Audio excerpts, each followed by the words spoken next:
março de 2010, eu encontrei na Amazônia o ex-vice-presidente dos Estados Unidos, o diretor da maior bilheteria da história do cinema, cientistas e representantes de algumas das maiores empresas do mundo. Mas o que essas pessoas têm a dizer sobre a Amazônia? You have to have been living in a cave to not know that there are vast stretches of the Amazon rainforest that have been devastated by clear cutting and logging and just burning it off to create agricultural land.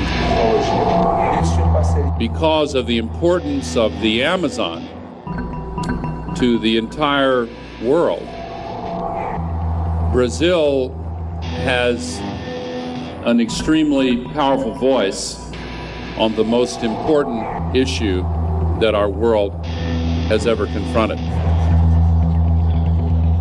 Encontros como esse já aconteceram mais de uma vez na Amazônia. Talvez porque a Amazônia seja um dos assuntos mais em pauta no Brasil e no mundo.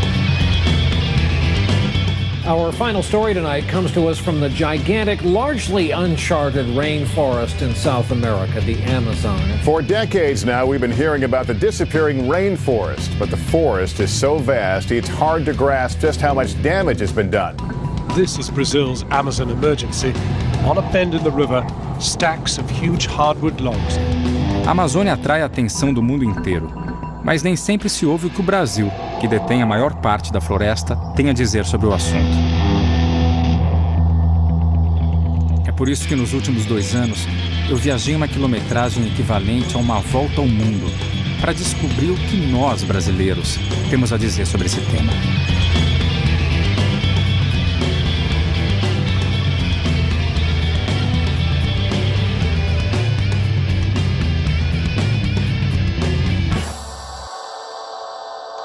A Amazônia ocupa mais da metade do território brasileiro. Mas ao contrário do que muitos estrangeiros pensam, o Brasil não é só floresta.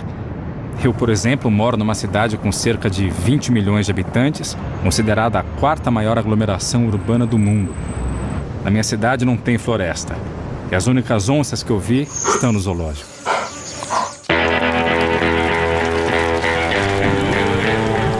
É evidente que, como cidadão relativamente bem informado, eu acho que a Amazônia não deve ser destruída. Pelo menos por 3 motivos. Primeiro, pelo aquecimento global.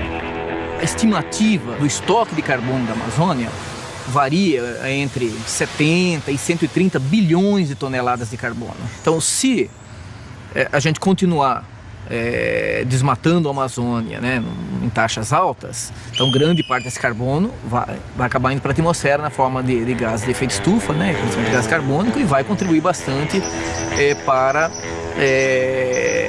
intensificar, tá, o aquecimento global.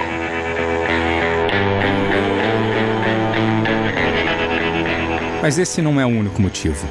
A importância da Amazônia vai muito além. Nós temos a maior biodiversidade do planeta. E essa riqueza de espécies, de ecossistemas e de variabilidade genética que nós temos é um manancial valiosíssimo, tanto para a indústria farmacêutica quanto para a produção de alimentos de grande valor nutricional e alimentício.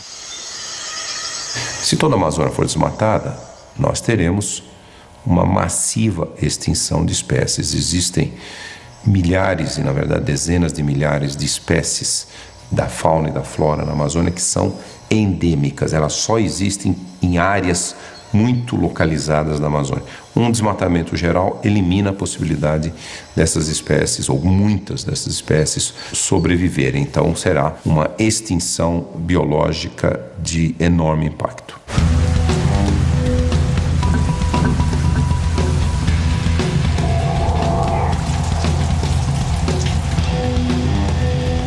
O último grande motivo é porque a água da Amazônia é o que mantém o regime de chuvas no Brasil e em outros países ao lado. É muito importante para a reciclagem de água, uma coisa que é fundamental para chuva, não só na Amazônia, mas em todo o Brasil. Inclusive, a geração hidrelétrica no resto do Brasil, em Itaipu, etc., depende de água que vem da Amazônia.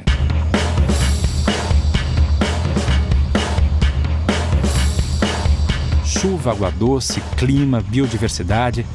A Amazônia é essencial para o mundo. E o Brasil, responsável pela maior parte da floresta, tem que encontrar um caminho novo para desenvolver-se com ela de pé. Se você pegar os países desenvolvidos, eles se desenvolveram à custa dos seus recursos naturais e destruíram os seus recursos naturais. Nós temos hoje uma situação completamente diferenciada. A nós, não só por uma pressão interna, mas também por uma pressão internacional, é exigido um respeito profundo ao nosso ambiente, porque sabidamente ele tem um efeito globalizado. Nós já perdemos aproximadamente 18% da Amazônia brasileira. 1% da Amazônia é muita coisa. 1% da Amazônia é maior que o estado do Rio de Janeiro. Então, a Amazônia é tão grande que esses números, se não forem bem contextualizados, as pessoas acham, estão 18, ainda tem 82. Aqui não tem 82, os outros 82 não estão intactos. Parte dessa floresta já foi explorada. A arqueologia nos diz que o homem habita a Amazônia há pelo menos 11 mil anos. Até 1975, menos de 1% da Amazônia estava desmatada. Desde então, quase 18% da floresta foi destruída. Uma área maior do que a França. Bom, o que levou à destruição é a nossa trajetória histórica, econômica e social e institucional. E o governo, de certa forma, foi o grande responsável. Ele pagava para desmatar, ele criou toda uma lógica de que o processo de integração da Amazônia teria que passar pelo desmatamento. Com todas essas informações na cabeça, eu fui até o sul do Pará, uma das áreas mais desmatadas da Amazônia nos últimos 40 anos. É a terra onde mora Lázaro, um fazendeiro que veio há 35 anos para a Amazônia. A minha vinda para o Pará é uma história longa, viu?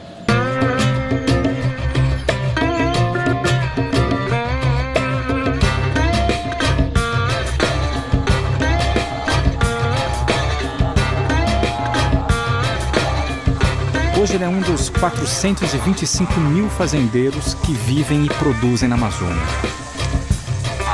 É mais um dos que chegaram aqui nos anos 70 apenas com um sonho. Mas para realizar esse sonho, ele precisava primeiro destruir a floresta.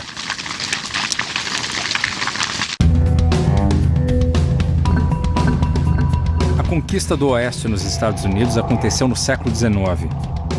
Em pouco mais de 50 anos, todos os índios já estavam mortos ou trancados em reservas. E o território de leste a oeste tinha sido devidamente conquistado.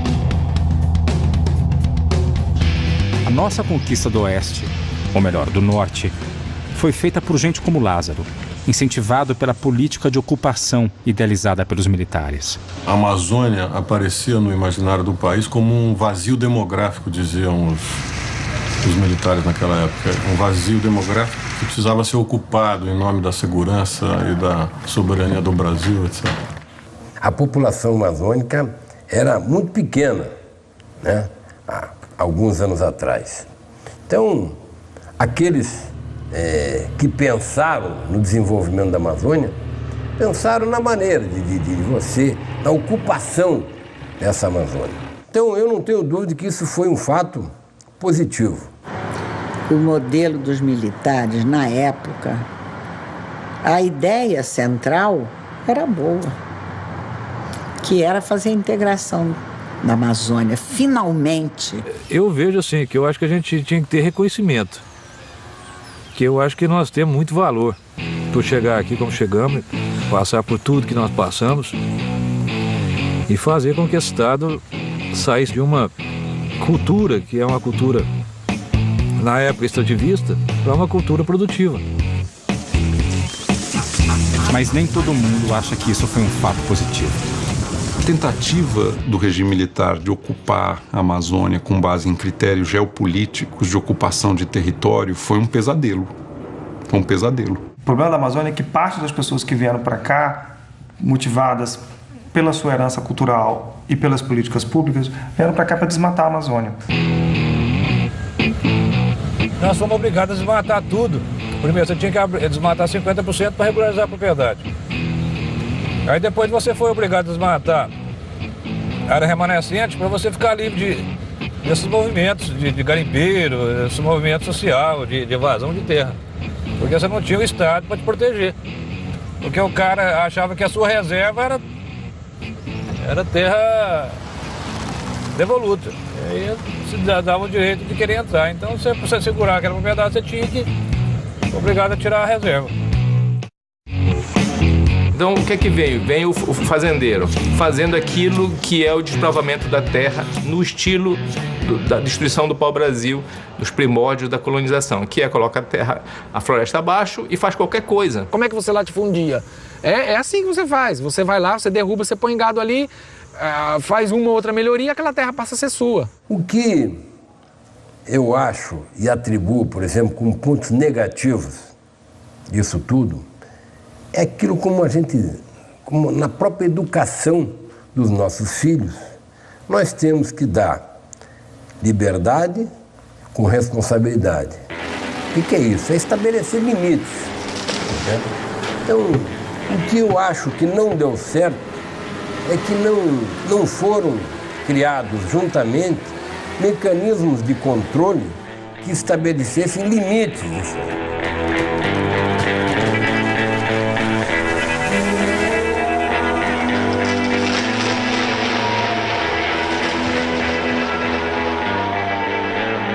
É difícil julgar o que aconteceu 40 anos atrás. Naquela época não se falava em meio ambiente e não havia ameaça do aquecimento global. A floresta, para a maioria, era apenas mato e atrapalhava o crescimento do Brasil. O mais importante era produzir. Porque o Pará tem uma vocação fantástica para a agricultura e pecuária. Por causa do clima, do sol e da chuva, entendeu? Então aqui, e por causa também da logística. Você vê, nós hoje estamos próximos dos mercados consumidores. A pecuária extensiva foi a maneira encontrada para se colonizar os grandes espaços. Nos últimos 40 anos, o total de cabeças de gado na região passou de 1 milhão para 60 milhões. 3 bois por habitante da Amazônia. Existem mais bois aqui do que em toda a Europa Ocidental. Eu vou subir aqui. Todo mundo fala, vamos preservar, vamos preservar, vamos preservar. Quando eu cheguei aqui no Pará, na década de 76, o paraense não conhecia leite de vaca. A carne que se comia no Pará era tudo importado.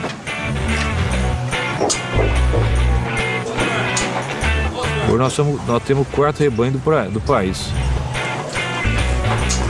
O gado e a soja hoje são os 2 polos do chamado agronegócio na Amazônia, e são também 2 anomalias. Então ele faz gado porque é mais barato, porque amansa a terra e depois ele pode fazer qualquer outra coisa. Se você puder identificar o grande responsável pelo desmatamento da Amazônia, é o gado. Mas como resolver essa questão? Por um lado, mais da metade da área devastada da Amazônia é pasto. Por outro, o Brasil é o maior exportador de carne do planeta, graças, em parte, à devastação da Amazônia.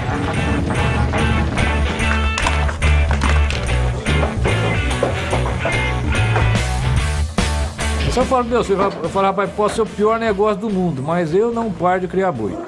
Entendeu? Só paro no dia que eu morrer. Criar boi de maneira extensiva pode ser um bom negócio para o Lázaro, mas certamente não é para a floresta. As estatísticas mostram que há menos de 1 boi por hectare nas terras desmatadas da Amazônia. 0,9 boi, se isso fosse possível, né? Substituir floresta por pecuária de baixíssima produtividade certamente não é uma atividade que deve ser recomendada para a Amazônia. Os técnicos acreditam que a produção poderia ser dobrada ou até triplicada com a ajuda da tecnologia, sem que fosse necessário cortar uma única árvore. A ideia hoje é não aumentar 1 palmo de área desmatada na Amazônia, e sim recuperar aquelas áreas que já foram desmatadas no passado, poder aproveitá-las quando da forma correta para a pecuária, no local certo, na hora certa. Mas não é tão simples assim. O desmatamento na Amazônia, embora venha diminuindo nos últimos anos, ainda é grande e se expande para novas áreas. Quando olhamos para o mapa, é fácil ver que ele forma um arco envolvendo toda a parte sul da Amazônia. O arco de desmatamento é um crescente, onde mais de 80% do desmatamento até hoje tem acontecido. Só que nos últimos anos, os dados, por exemplo, nos últimos 2 anos, se mostra claramente de que o grosso está saindo de lá e está subindo no Pará, inclusive ao longo da rodovia BR-163, mesmo sem ter asfalto ainda.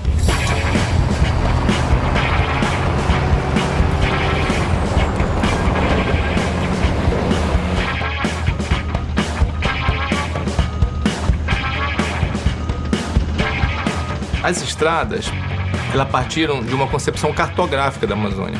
Qual foi a diretriz? Vamos colocar os pontos não navegáveis dos rios. É um conceito muito rústico, muito primário e agressivo para a Amazônia. Bom, a BR-163 tem 40 anos e até hoje não foi concluída. Os fazendeiros, os extratores de madeira, que são os principais personagens no lado paraense da BR-163, eles chegaram a construir 600 quilômetros de estrada absolutamente clandestinas. A lógica do avanço da fronteira do desmatamento começa, obviamente, com uma personagem bem conhecida, a motosserra. São os madeireiros que avançam sobre novas áreas, abrindo caminho para outros que vêm atrás. Então, o governo vem há vários anos batendo na tecla de que a BR-163 vai ser ocupação ordenada, que vai ser precedida da criação das reservas, que vai ser precedida da definição do zoneamento. E justamente ali que esse ano é o foco do desmatamento. O município de Novo Progresso, no meio da rodovia, é o campeão de todos os municípios do Brasil em termos de desmatamento. A construção de estradas é um assunto controverso na Amazônia. Por um lado, elas servem para abrir novas áreas ao interesse dos madeireiros ilegais, aumentando o desmatamento. Elas formam aquilo que é chamado de espinhas de peixe. Mas, por outro lado, elas são a única forma de parte da população chegar a um hospital, em caso de necessidade, e usar de outros serviços das cidades grandes. Além disso, são uma das únicas maneiras do Estado chegar a regiões totalmente sem lei.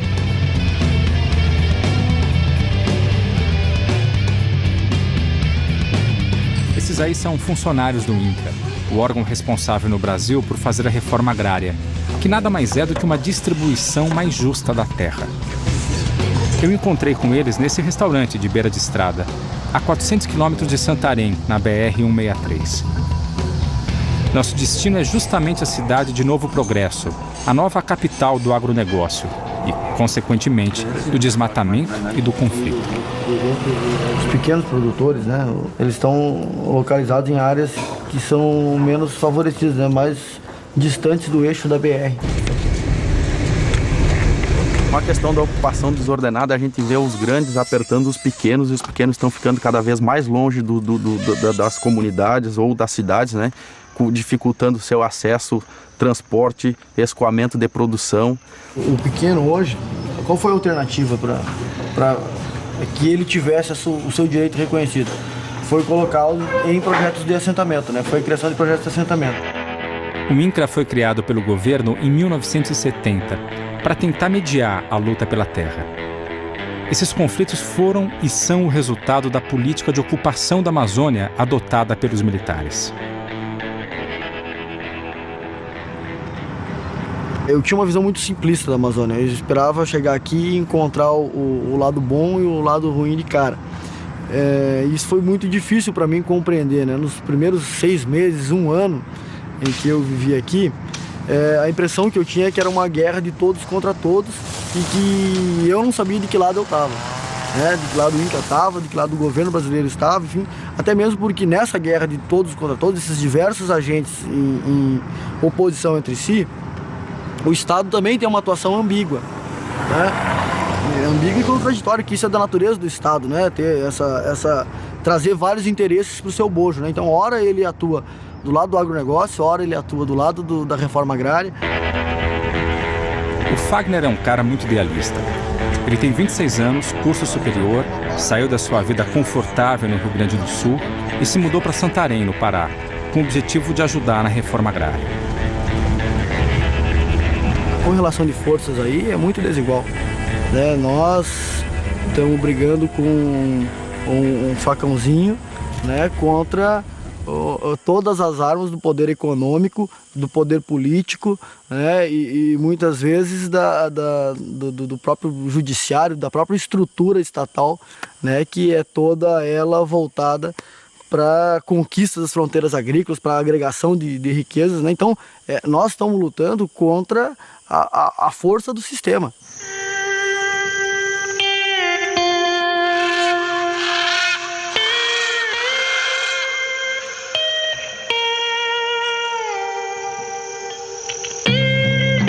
Um dos programas do INCRA é fazer assentamentos sustentáveis para pequenos agricultores.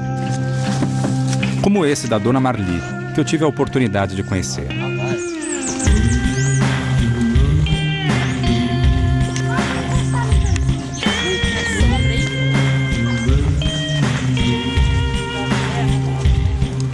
Hoje, o pequeno agricultor depende basicamente do apoio do Estado. E o apoio do Estado para o pequeno agricultor tem um nome: INCRA. O seu lote é de comprido, assim, né? Que nem esse. Esse assim, para lá. Minha leitura eu tenho, né? Não importa não. Dona Marli, o nosso trabalho hoje aqui é fazer uma vistoria rapidinha para identificar o que a senhora tem de benfeitoria, criação, plantações, né? Porque a gente está na iminência de pagar os créditos, apoio inicial e habitação no projeto. Tá, Dona Maria? Era isso que a gente precisava com a senhora. De quem está morando. Muito obrigado. Eu que agradeço. Nós temos que seguir aí. Tá. Até outro dia. Esse modelo de assentamento, ele tem algumas peculiaridades. Ele demanda grandes áreas, demanda áreas riquíssimas, né? Então ele entra na disputa com outros interesses. Tanto para mim é alegria estar aqui. Apesar desse assentamento ainda não ser completamente legalizado, né? Que eu espero que a hora que ele tiver mesmo, assim, falar, olha, agora é assim sim, né? Agora tá certo, né? O que pertenceu a fazendeiro já foi, e já é dele, ele tá resolvido com a vidinha dele lá, e vocês com a de vocês aqui, com seus sitinhos, plantando, criando. E esse é o meu sonho, e ficar em paz, né? Esse é um dos pontos chaves que tem que ser trabalhados na Amazônia, a questão da posse da terra, de quem é a terra. Quando eu falo para um produtor que ele tem que recuperar a nascente dele, ele tem que ter certeza de que ele é dono da terra. Se ele tiver certeza de que ele é dono da terra, com certeza ele vai ter ainda mais interesse em preservar. Se ele acha que um dia ele vai perder aquela terra, ele não vai investir para manter aquela terra a longo prazo. Ele vai pensar só em tirar, porque um dia ele pode não ser dono daquela terra. Um dos trabalhos do INCRA é mapear as propriedades na Amazônia. No futuro, ainda bem distante, o governo será capaz de comparar os mapas da devastação com o mapa das propriedades. E aí sim, descobrir quem são os verdadeiros responsáveis pelo desmatamento e aplicar a lei. Tem uma contradição na política do governo de, em parte, jogar do lado da solução e, em parte, jogar do lado do problema. Quando o governo coloca um assentamento de reforma agrária numa área de floresta, ele está do lado do problema. Ele está, de fato, usando a floresta para resolver no curto prazo uma demanda social, mas no médio prazo essa demanda social não vai ser resolvida, porque a floresta não é o local para fazer reforma agrária. Mas o governo, quando cria uma reserva ambiental e numa área que seria desmatada, o governo de fato está jogando do lado da solução. Então nós estamos indo com destino a Fazenda Marambaia. É uma fazenda que tem um acampamento sem terra na frente dela. E nós vamos reunir com alguns produtores que estão lá, inclusive o proprietário. Está sendo objeto de especulação desses movimentos agrários liderados por essa sigla MST, né? Que tanto terroriza o Brasil. Chama Gladson Barbosa de Souza. Entrei no movimento em 94, ou seja, agora completou os seus 16 anos, né? Esse confronto com os fazendeiros e com os empresários da região é um enfrentamento direto, né, na luta pela terra. Então, e hoje ele é um pouco mais acirrado, porque tanto o MST também conseguiu se organizar mais, né, e também os fazendeiros conseguiram se organizar cada vez mais. Quando a gente está discutindo a questão da reforma agrária, para os fazendeiros, o que vem na cabeça deles? Que a gente não vai ficar rico. Quando a gente ocupa a terra, a gente vem com uma proposta de desenvolvimento, que não é mais incorporar só aquele que vai ficar rico pessoalmente, mas que vai pensar uma lógica de organização para uma sociedade toda, para uma comunidade toda. Se os assentados têm a proteção do INCRA, o Jorge e seus amigos conquistaram seu pedaço de chão militando no MST, o Movimento do Sem Terra. É uma outra forma de tentar equilibrar a disputa pela terra, ocupando fazendas e muitas vezes partindo para o confronto aberto. Nasci na periferia de Belém, no bairro chamado Guamá. Eu acho que como conquista fundamental foi ter espaço de moradia, ter espaço de educação dos meus filhos, que eu não teria se estivesse numa periferia de uma capital. A gente, quando entra numa ocupação, quando a gente vai para um acampamento, a gente vai sabendo que lá a gente vai viver mais e a gente vai viver melhor. Porque a gente quer sair daquelas condições que a gente tinha lá na cidade para construir uma outra. Porque ninguém sai de uma condição de vida para ir para uma outra pensando que vai piorar, que vai morrer, que vai, né? A gente sempre pensa que vai para melhorar, para viver melhor. A dificuldade muito grande dos movimentos sociais se consolidarem na região é exatamente pelas pressões que recebem pelo longo histórico de impunidade daqueles que agem contra os trabalhadores, né? Praticamente todo presidente de sindicato de trabalhadores rurais aqui já recebeu várias ameaças, né? O presidente da associação que combate o madeireiro, né, ele é ameaçado, ele tem a sua casa queimada, enfim, esse é o cotidiano, né, de um lugar em que o Estado esteve ausente durante muito tempo.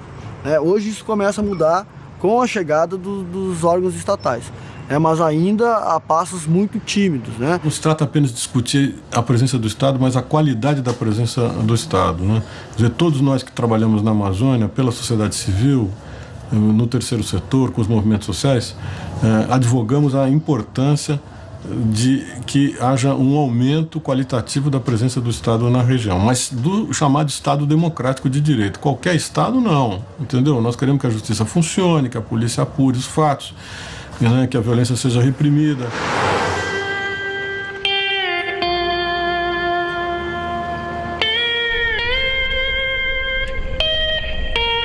Ô, pessoal.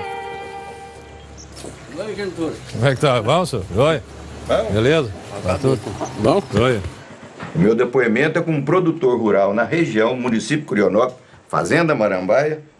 Depois de 35 anos, eu estou sendo ameaçado na porta da minha propriedade por movimento social, que estão acusando de improdutiva, de documento falsificado e mais um tanto de coisa. Então, isso é revoltante para uma pessoa que passou a vida trabalhando, construindo uma coisa, e depois de tantos anos, você vê a coisa que parecendo que vai ruir sem apoio de autoridade, sem reconhecimento do Estado. Do seu trabalho, para que faça do meu trabalho, como de todos os nossos vizinhos que estão na mesma situação. É o que nós estamos vendo acontecendo no sul do Pará. Infelizmente, essa é a realidade.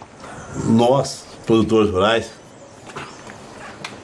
que hoje nós não devemos mais falar fazendeiro, isso acabou.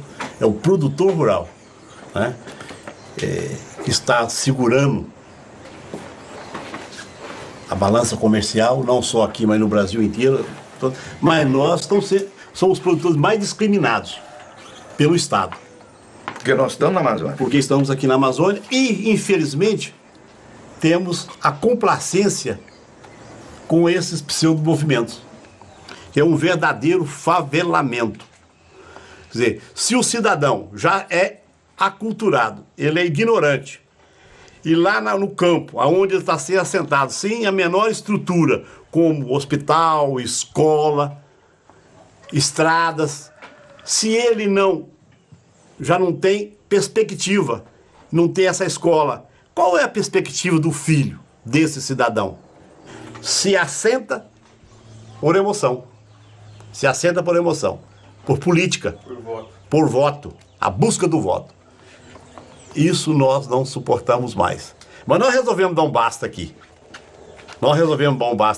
Aqui, esses movimentos não vão nos empurrar 1 metro, não. Vai ser difícil. Porque nós vamos reagir e empurrá-los para 1 metro para trás. Daqui para frente vai ser dessa maneira. Porque um homem acuado, como nós estamos aqui, ele não mede, às vezes, as consequências. É uma situação difícil.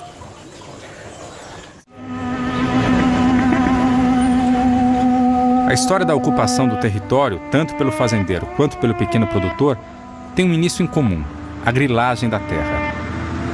A grilagem consiste no ato de se falsificar um documento de terra, né? Ela tem esse nome porque o processo mais rudimentar que se tinha disso, a forma mais arcaica de se grilar um papel, era produzir um papel, colocar numa gaveta cheia de grilos. Aqueles grilos ficavam ali, né, comendo e defecando naquele papel por alguns meses.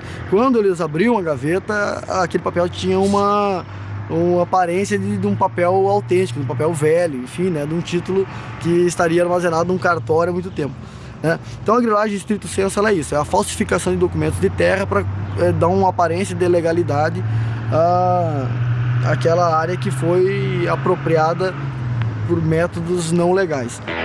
A lógica é a seguinte: o grileiro vem, demarca um pedaço de terra e registra em algum pequeno cartório local. Em seguida repassa a outro comprador, que vende para outro, que vende para outro. Em pouco tempo fica quase impossível rastrear o começo dessa fraude e saber como uma porção de terra do governo acabou virando propriedade particular.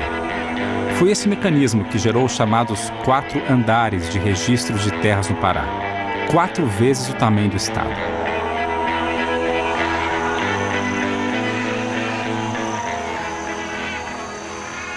Não, aqui dentro, até por enquanto, assim, eu tô bem. Sobre esses pessoal aí, todo mundo são meus amigos aqui. Mesmo os caras que perderam aqui, que fizeram esse pedacinho aí, tudo pegou e ficou... Ficaram tudo bem, não teve problema algum. Tem que manter essa harmonia aí com o pessoal, né? Com os assentados, que começando aquele negócio de ameaça, de briga aí, fica ruim. Não, mas é que naquele tempo que não queria que eles entravam aqui, eu tenho que ameaçar, porque se eu não ameaçar, vieram uma vez com 3 espingardas aí, falei, mas rapaz, vocês estão aí ficando besta. Vocês disseram que vocês não conhecem quem é eu? Eu vou entrar de tal de gauchinho, que vocês falam, não sei, que tá alemão a pressa, um tal de Paraná com a espingarda também. Quando que foi, de repente, tinha 10 gente lá. Falei, rapaz, se vocês não saírem daqui, eu mato todo mundo. Falei, mas como é que você vai matar todo esse pessoal que tem? Você tá sozinho no meio de nós aqui. Nós pega e acaba com você. Falei, vocês nem sabem como é que eu faço. Eu pego e toco veneno dentro da água, mato todo mundo. Daí tem um monte de história do veneno na água, Aí foi esse problema aí que eles vieram enchendo o saco desse negócio de veneno da água, né? Então, sei lá, você sabe que essa terra é meu e eu não tenho jeito de pegar e perder isso aqui. Isso aqui é tudo que eu consegui na minha vida, foi isso aqui. Se eu perder isso daqui, a minha vida foi embora. Você comprou de quem? Isso. Quando que eu comprei do Ney Desan, lá do Paraná. Mas não teve escritura, nunca registrou no cartório, né? Não, só tem... Fizeram só um contrato, só um contrato de compra e venda. Mas foi feito no cartório. Então, o senhor siga com a sua plantação, enfim, traz o seu gado aí para aquela parte que está aberta ali, que você está cercando, né? Aí, se a justiça decidir, conforme a justiça decidir, vamos ter que cumprir todo mundo. Né? E se o senhor não voltar atrás, a gente não volta atrás também. O dia que tiver uma decisão judicial, o que perder vai cumprir a decisão judicial. Né? Então tá, até logo. Tudo bem? Até próximo. A grilagem de terras leva sempre à expansão das fronteiras do desmatamento e do agronegócio.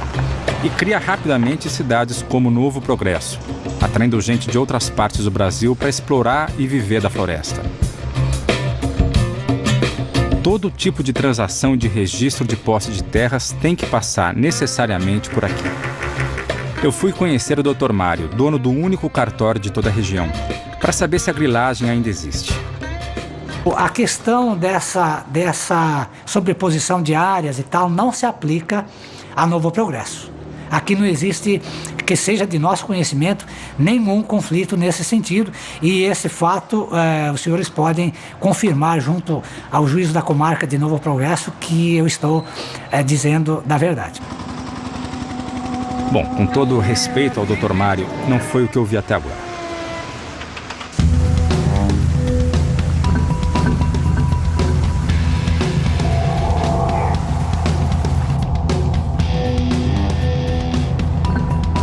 Mas seria simplificar tudo o que vi dizer que o problema da Amazônia está somente na pecuária extensiva ou na propriedade legal. Ao longo dos milhares de quilômetros que percorri, pude ver o quanto a miséria pode ser um fator de destruição da floresta.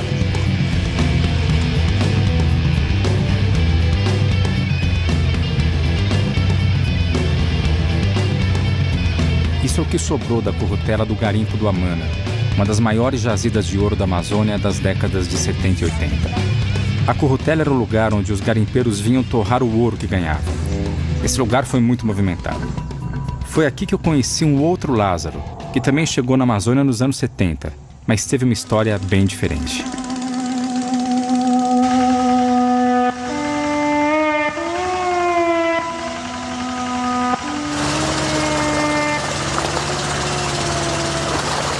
Bom, garimpo para mim, a princípio foi assim uma febre, um mal, entendeu?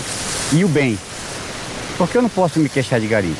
Ganhei dinheiro com garimpo em 1984, no Marupá, no Alto Tapajós. Nós produzimos uma média de 150 quilos de ouro.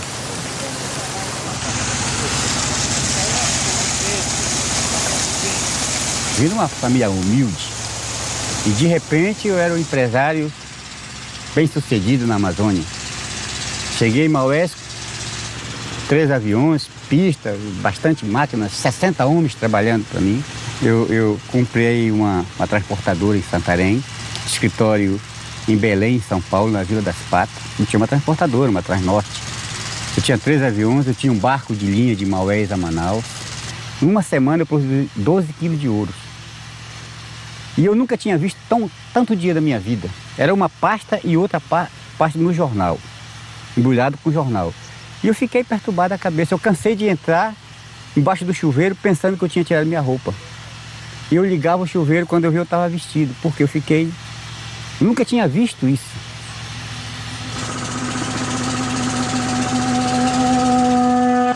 Então eu investi errado, porque eu não tinha tempo para tomar conta disso. Eu botava terceiros, entendeu? E no final não deu certo. E que ganhou bastante dinheiro, isso aí não tem que negar não. Ganhou bastante dinheiro, isso aí... Mas foi tudo de água abaixo de novo, né? Chegou o ponto de eu não ter nenhuma bicicleta para andar em cima. Quem tinha 4 carros na garagem, casas boas para morar, chegou ao ponto de perder tudo para não ter, né? E isso não foi coisas erradas que eu fiz não, foi negócios errados, investindo, porque garimpa 5 meses de idade e tira, entendeu? Se você, digamos, não está produzindo e quer continuar, por isso que eu digo, garimpo é um jogo, de repente você fica sem nada.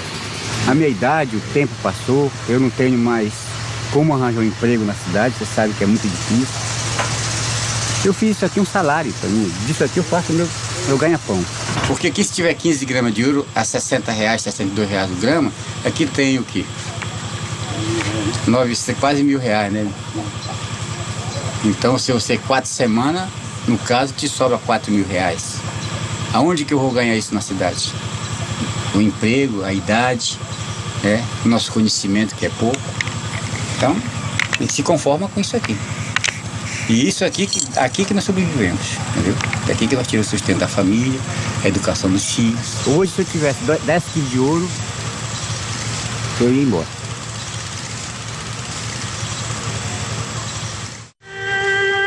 A vida incerta do garimpeiro ainda atrai muita gente. Existem mais de 1.300 pontos de garimpo ilegal em toda a Amazônia, muitos deles dentro de terras federais ou de reservas indígenas. É uma febre que deixa muitas marcas. A Amazônia sempre foi um celeiro de aventureiros, né? De urubus, de abutres. Chegam lá, exploram e vão embora. E deixam a população, enfim, à míngua. Por tudo que vi, é difícil discordar do grande escritor Milton Ratum. Mas talvez uma possibilidade de mudança esteja num fenômeno recente da história da Amazônia: a urbanização.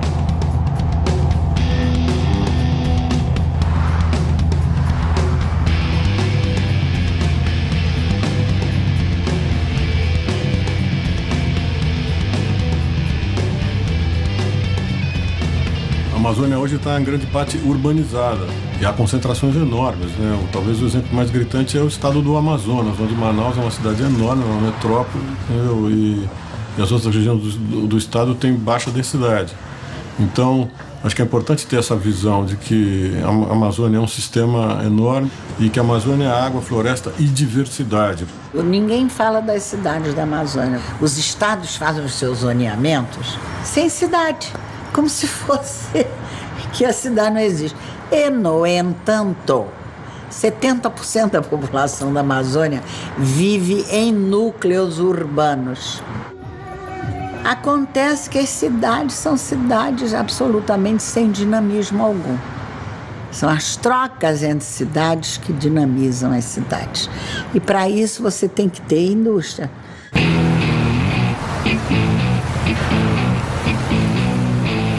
É possível perceber que a Amazônia hoje é bem mais do que a floresta. São centenas e centenas de cidades que abrigam a maior parte dos cerca de 25 milhões de habitantes da Amazônia. E eu me pergunto, no meio de tanta cidade, onde estariam os povos da floresta?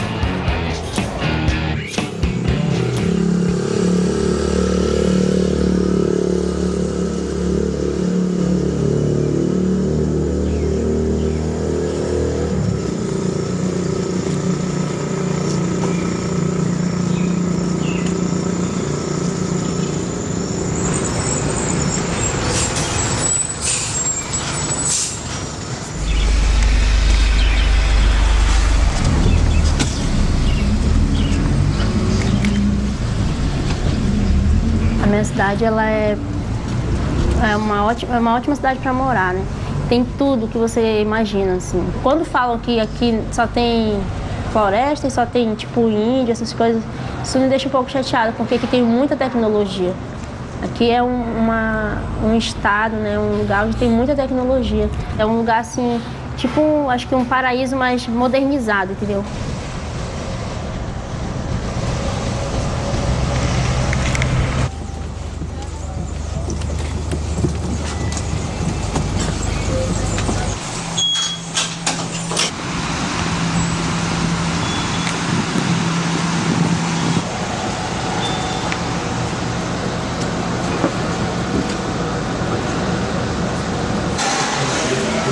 Para mim, a Amazônia, ela é tipo como se fosse uma joia que você tem que proteger, né? Uma joia que todo mundo quer. Todo mundo quer esse diamante, como se fosse um diamante muito valioso, que todo mundo quer, todos os outros países, né? Países fora daqui, Estados Unidos, não sei. E ela é nossa, ela é minha.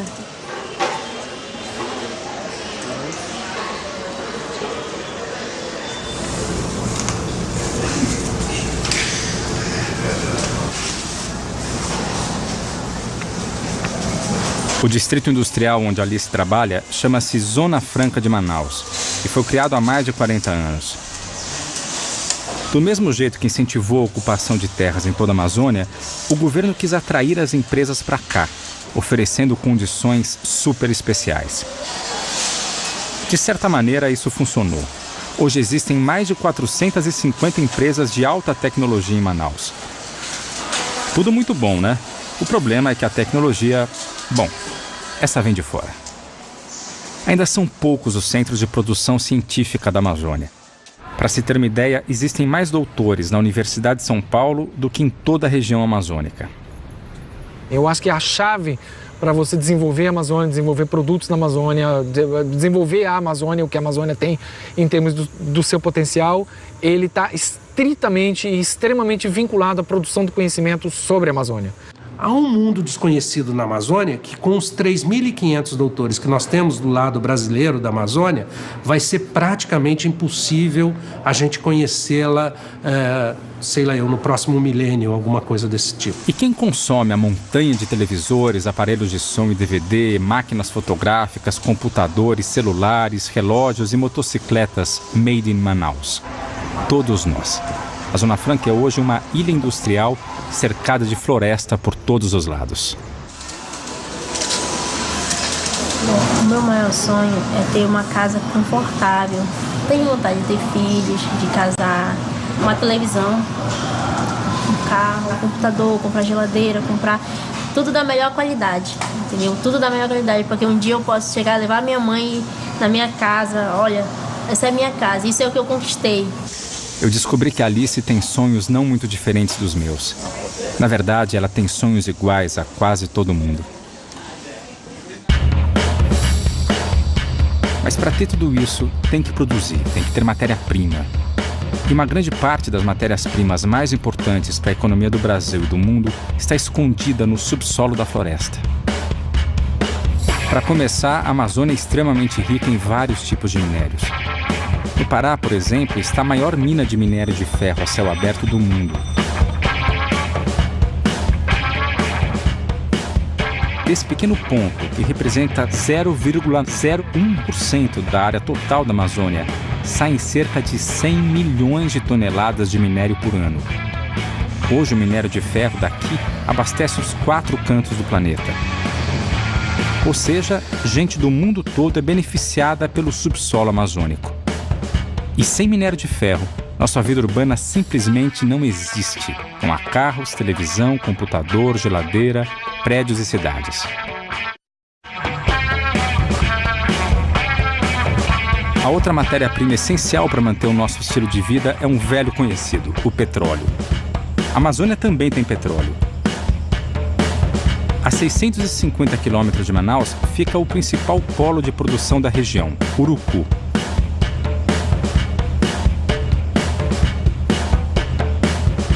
Nessa pequena base, no meio da mata, são produzidos 55 mil barris de petróleo e 10 milhões de metros cúbicos de gás natural por dia.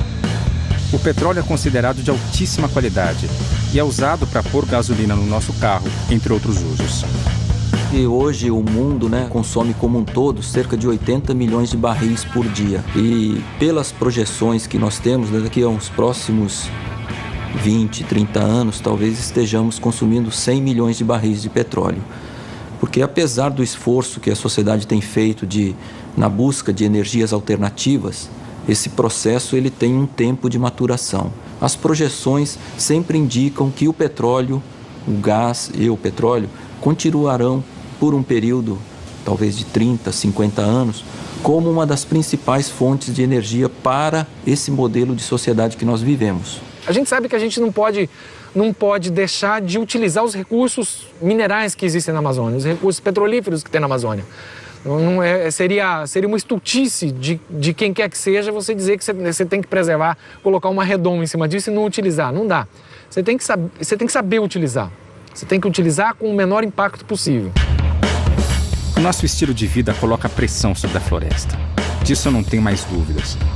Mas, ao mesmo tempo, é impossível pensar que estejamos preparados para abandonar essa maneira de viver. O que eu chamo de desenvolvimento?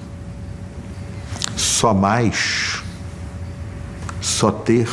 Até pouco tempo atrás, desenvolvimento se media simplesmente pelo PIB. Produto Interno Bruto era medida do desenvolvimento. Hoje, questão de justiça social, questão de distribuição, questão de saúde, a esperança de vida, a mortalidade infantil, todas essas são novas medidas do que seja desenvolvimento. Muitas empresas que estão na Amazônia, extraindo as matérias-primas que garantem a nossa vida do jeitinho que ela é, já estão falando de uma maneira diferente. Do jogo de forças entre o lucro e a responsabilidade com o planeta, surgiu a sustentabilidade. Ah, que palavra bonita! Mas alguém sabe o que isso quer dizer? De verdade. Olha, tem um pesquisador inglês que classificou mais de 20 ou 30 conceitos de sustentabilidade, nem sempre compatíveis entre si. Como toda palavra que entra na moda, ela acaba servindo de pau para toda a obra. Eu costumo participar de algumas reuniões científicas por aí e ninguém, eu acho que conseguiu adequadamente definir o termo sustentável, ou sustentabilidade. Ninguém sabe. Nós sabemos que o desenvolvimento atual é insustentável. Eu acredito que nós temos o desafio de fazer uma revolução no processo civilizatório. Os padrões de consumo que nós temos hoje são absolutamente não sustentáveis. para dar uma ideia da magnitude desse desafio, nós precisamos reduzir o nosso consumo de energia em mais de 80% até 2050. Reduzir a conta de luz em 80%? Será que isso é possível? Bom, num mundo como o nosso, onde a economia dita as regras, talvez a única maneira de frear a destruição seja colocar um preço na floresta. A natureza, ela nos presta muitos serviços do qual nós nunca nos demos conta por pura arrogância, como estão aí de graça ao montão, a gente trata em linguagem de economista como bem público. Tá aí, pode usar. O ar que a gente respira, eu não pago pelo ar que a gente respira. Se faltar e ficar que nem uma dança de cadeira, vai faltar ar, um vai morrer, você vai ver que na mesma hora vai ter preço. A economia de mercado tem muitas falhas. Uma delas é a incapacidade de dar valor econômico a alguns serviços ambientais que são providos pelas florestas. E existe um movimento muito importante nos últimos anos de atribuição de valor, de quantificação econômica desses serviços ambientais. O que são esses serviços são funções dos ecossistemas a que os homens vêm atribuindo valor, como o carbono, como a água, de certa maneira, como os serviços da biodiversidade, os serviços que a natureza presta. São inúmeros. E tem um, inclusive, que é o existencial, que é, para mim, o mais importante. A natureza é o fundamento da nossa existência, ou não? Mas esse ninguém dá bola.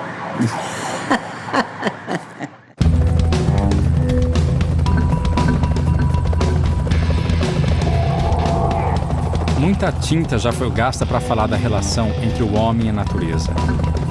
Mas talvez um dos capítulos decisivos sobre essa relação esteja sendo escrito hoje na Amazônia, a partir das investigações da arqueologia.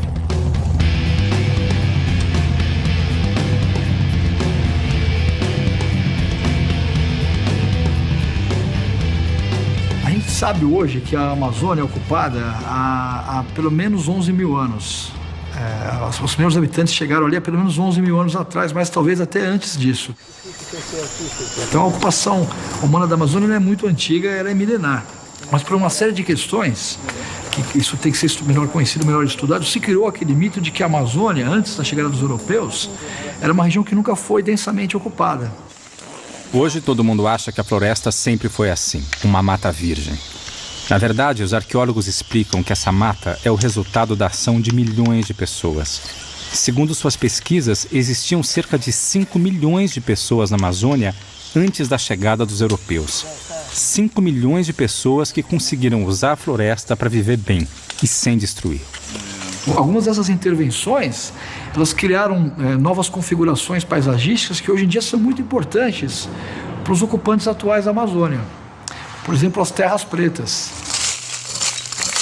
Com a ocupação que eles tiveram ao longo de dezenas e centenas de anos, eles vão descartando matéria orgânica, né? Das coisas, da comida, processamento de alimentos, cestaria que eles fazem, tudo que é material orgânico, ele vai sendo adicionado ao solo, né? Ele se decompõe e ele forma essa terra preta, que é um solo extremamente fértil, é diferente do solo normal da Amazônia, ele não é um solo original. São procurados hoje em dia pelas populações locais para o plantio, porque eles mantêm as suas condições de fertilidade ao longo dos anos, ao contrário dos solos tropicais normais que perdem rapidamente a sua fertilidade. E nós sabemos hoje em dia, graças à arqueologia e os trabalhos feitos pelas ciências de solo também, que esses solos foram criados pelos antigos habitantes da Amazônia a partir de 5 mil anos atrás, inicialmente na região do Alto Madeira, em Rondônia, e depois em outras partes da bacia amazônica. A gente sabe que a agricultura na Amazônia é muito antiga. A mandioca é uma planta que foi domesticada há milhares de anos, talvez há 8 mil anos atrás. Isso é engenharia genética. Domesticar uma planta, transformar uma planta selvagem numa planta cultivável, como a mandioca, é um conhecimento sofisticado sobre as plantas, sobre a natureza amazônica. Então esse conhecimento existia.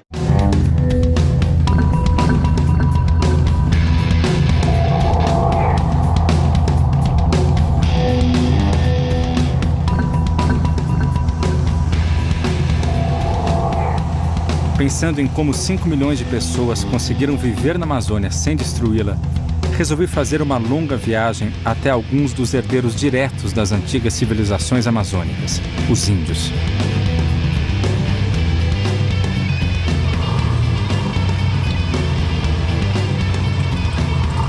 Choveu muito aqui, tá mole a pista. Atualmente são mais de 200 povos indígenas na Amazônia, alguns deles sem contato algum com o homem branco. Entre esses povos, existe uma das maiores diversidades de culturas e línguas de todo o planeta. No Brasil são cerca de 160 línguas indígenas. Tá? Na Amazônia, cerca de 2/3, umas de 100 a 110 talvez, na Amazônia. Então, na Amazônia e no Brasil, você tem línguas tão ininteligíveis quanto o russo e chinês, quanto tailandês e inglês, por exemplo. Os índios também lutam pelas terras da Amazônia. E volta e meia seus detratores valem-se de inúmeros preconceitos para desqualificá-los. Um dos preconceitos mais difundidos é o de que a cultura indígena teria desaparecido. Afinal, alguns índios usam bermuda, outros falam no celular. Quem usa essas coisas ainda é índio? Olha, isso é o tipo de preconceito que você tem com minorias. Porque, veja bem, a gente não se veste como nossos pais, nossos avós, nossos bisavós. A gente não come as mesmas coisas, a gente não faz as mesmas coisas, a gente não fala do mesmo jeito. E, no entanto, ninguém põe em dúvida a nossa identidade. Tá certo? Somos brasileiros, ou o que seja, enfim. Isso não é problema.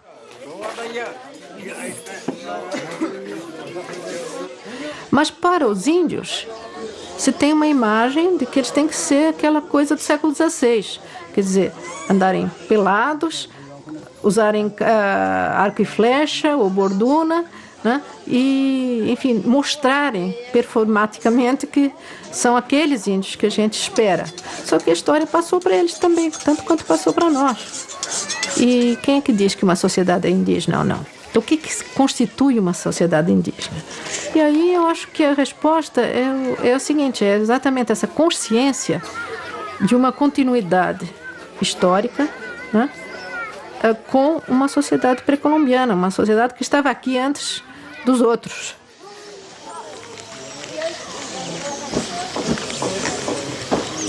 Passar esses dias ali foi uma experiência, no mínimo, diferente. Eu já viajei para vários países do mundo e nunca achei que estivesse num universo tão distante. Parte desse estranhamento é porque, de um modo ou de outro, a gente é tão educado na cultura europeia que acha que esse é o único idioma cultural do mundo, seja Nova York, São Paulo ou Paris.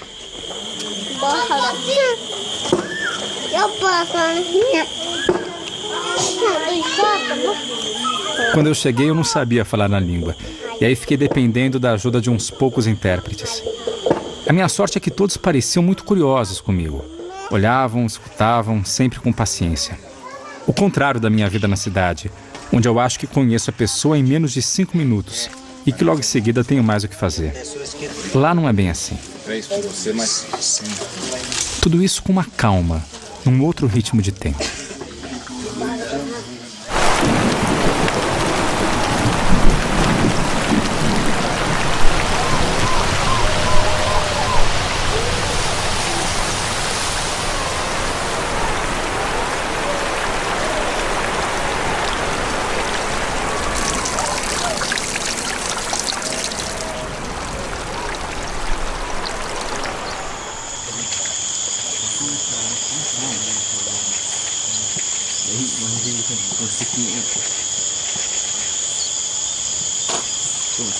A floresta é a casa do povo Yanomami. Se chama floresta. Nós chamamos Uriri, onde que os povos Yanomami vivem há muitos anos, caçar, coletar, cuidar. Então essa para nós é diferente. Além disso, a luz é outra, o calor é outro, a umidade é outra, o ar é outro. Mas talvez o mais estranho de tudo seja a proximidade excessiva de todos no cotidiano, sempre com muita gente do lado. Falo isso porque eu sempre vivi de uma outra maneira, até porque na cidade viver sozinho é normal. Já entre os índios é o contrário, não tem nada mais esquisito do que morar sozinho. Também não sei se eles entendiam direito o que eu estava fazendo lá, Porque eu não estava com a minha mulher, filhos ou pais. Foram horas em que eu mesmo me perguntei o que eu estava fazendo lá, no meio de uma aldeia. Afinal, as aldeias são como grandes famílias que moram juntas. Para nós, Yanomami, para nós índios, nós pensamos que vocês são não pensa nada. Só pensa de andar, se pensa de trabalhar, se pensa de resolver, tirar documento, resolver problema. E para nós, se você não está pensando no futuro, um branco, ele não ama a terra. Ele não ama a floresta. Desenvolvimento, desenvolver um povo, desenvolver uma criança, filho.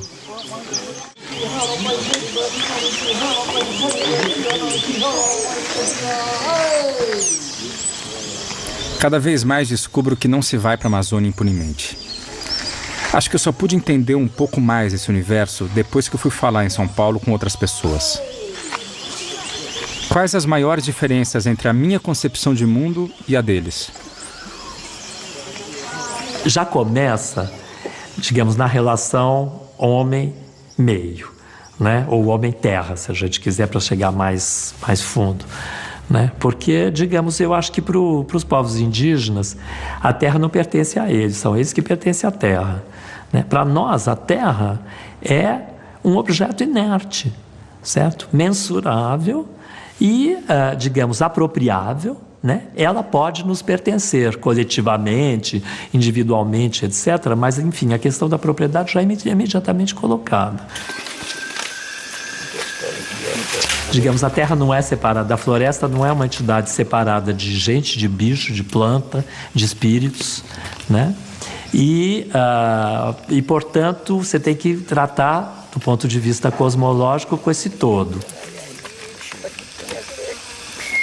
Um dos mais influentes pensadores do mundo atual, o antropólogo Eduardo Viveiros de Castro, ajudou-me a entender um pouco melhor a relação entre o homem e a natureza para os índios. São incontáveis os mitos indígenas que começam. No começo, os animais eram gente. No começo, tudo era gente. Há mesmo um mito, Kaxinawá, se não me engano, que começa radicalmente. No começo não havia nada, só havia pessoas.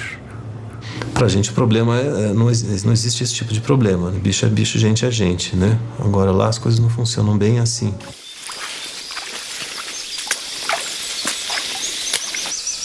Os índios americanos, como milhares de outras culturas tradicionais do planeta, eles entendem que a espécie humana não tem o monopólio da alma.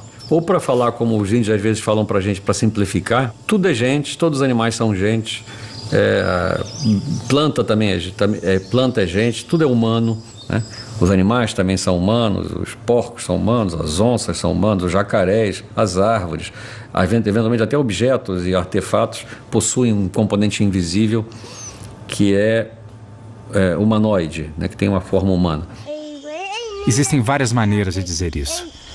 Às vezes eles dizem, por exemplo, que os animais são gente por debaixo de uma roupa. Isso que a gente vê é só uma roupa.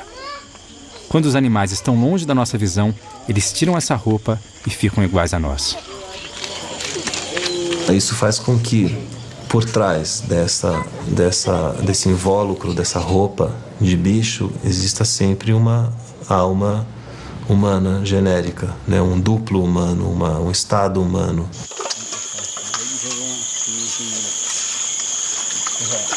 Dizem os índios que isso gera uma série de consequências e indagações. Por exemplo, o que nós comemos quando comemos os animais? O que matamos quando matamos animais e derrubamos árvores? Afinal, se todos são seres humanos, isso deverá ter consequências. Não é um mundo de Walt Disney, né? No qual todos os animais são gente, olha que bonitinho. Precisamente porque todos os seres são humanos, tudo é muito... Você tem que saber onde pisa, porque você nunca sabe com quem está falando, quem está ouvindo, né? E no pé de quem que você está pisando, literalmente.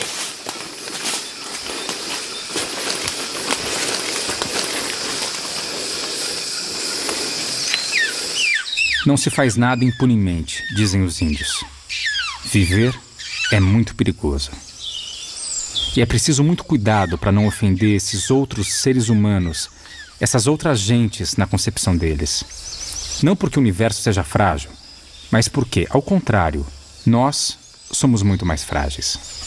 É preciso medir e pesar as consequências do que se faz, uma vez que a vida envolve uma troca de vidas e de mortes. O universo se torna extremamente interessante e extremamente perigoso. Então a ideia de que o universo é essa coisa cinza, tediosa, no qual nós só podemos falar conosco mesmo, não temos um diálogo com ninguém mais, porque nenhuma outra espécie, porque nós somos sozinhos no universo.